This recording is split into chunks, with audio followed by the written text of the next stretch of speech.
Assalamualaikum warahmatullahi wabarakatuh. Selamat sore Tribuners. Saya Mufti Fauzia kembali hadir menemani sore Anda dalam live update spesial Ramadan edisi hari Jumat 15 April 2022. Tribuners, weekend di bulan Ramadan kali ini waktunya Mufti memberikan sejumlah informasi dan juga rekomendasi lokasi ngabuburit, berburu takjil, hingga wisata yang bisa Anda kunjungi. Pastinya disampaikan secara langsung bersama dengan sejumlah reporter kami di beberapa daerah. Dan inilah live update spesial Ramadan selengkapnya.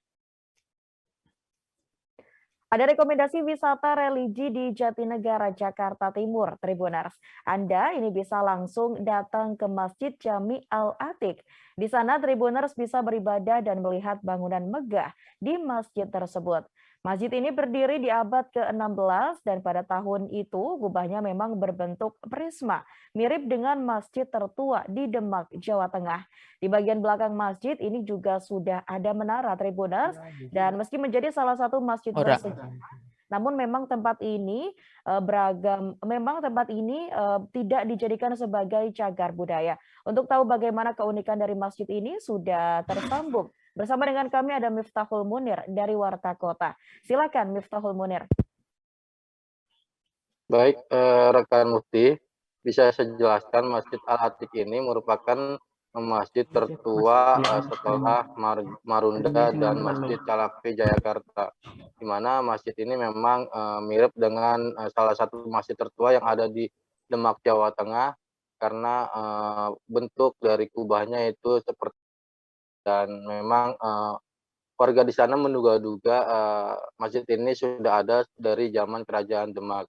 Di bagian belakang masjid ini juga sudah ada menara, namun itu bukan bangunan asli sewaktu berdiri, karena memang pada awal berdiri bangunan masjid itu hanya 4 tiang saja yang merupakan menjadi tempat ibadah. Nah, zaman dahulu itu adalah sebuah musola, hingga akhirnya dibangunlah masjid hingga sekarang ini sudah menjadi megah.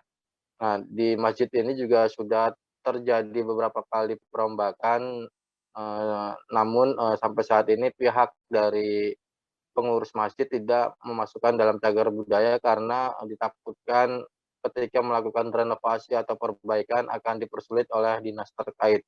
Kemudian di masjid ini juga ada sejumlah peninggalan dari zaman Belanda dahulu, yaitu seperti jam berdiri yang jumlahnya ada 2, namun saat ini jam berdiri itu sudah disimpan di dalam gudang karena memang keadaannya sudah tidak bisa digunakan lagi atau tidak bisa diperbaiki.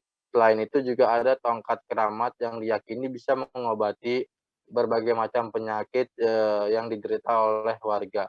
Nah, ini cerita tongkat keramat ini beredar di kalangan Jawa Tengah atau di wilayah Demak, Jawa Tengah.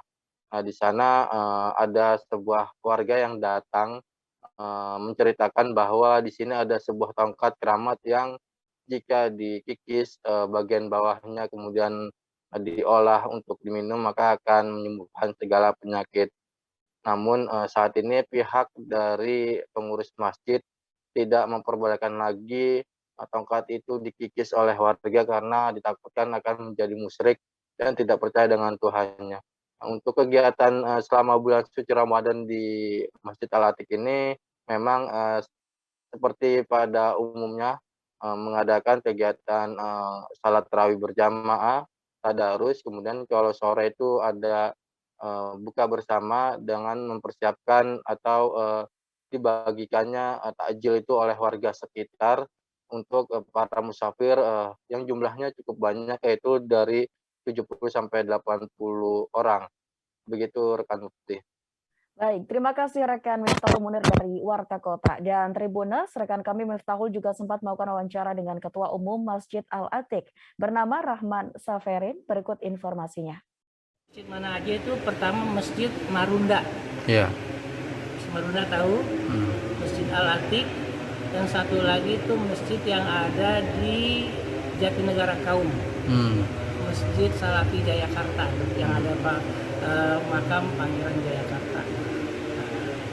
Memang kalau dilihat dari bentuk fisiknya ya yang dulu itu kan kubahnya juga berbentuk prisma. Itu mirip dengan masjid tua yang ada di Demak.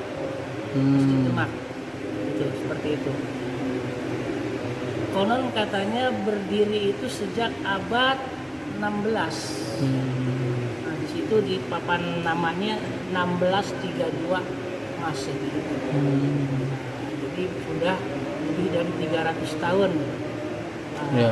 Memang dulu berupa musola, tempat sholat saja. Itu juga namanya Masjid Jami Kampung Melayu. Karena ini namanya Kampung Melayu kan?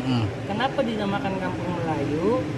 Karena saat itu kampung tersebut tempat pelarian para pahlawan-pahlawan yang dikejar-kejar oleh company. Jadi Kampung Melayu, kampung pelarian, tempat persembunyian pahlawan. Yang termasuk Pitung.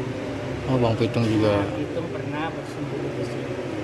Dan memang orang-orang ya, yang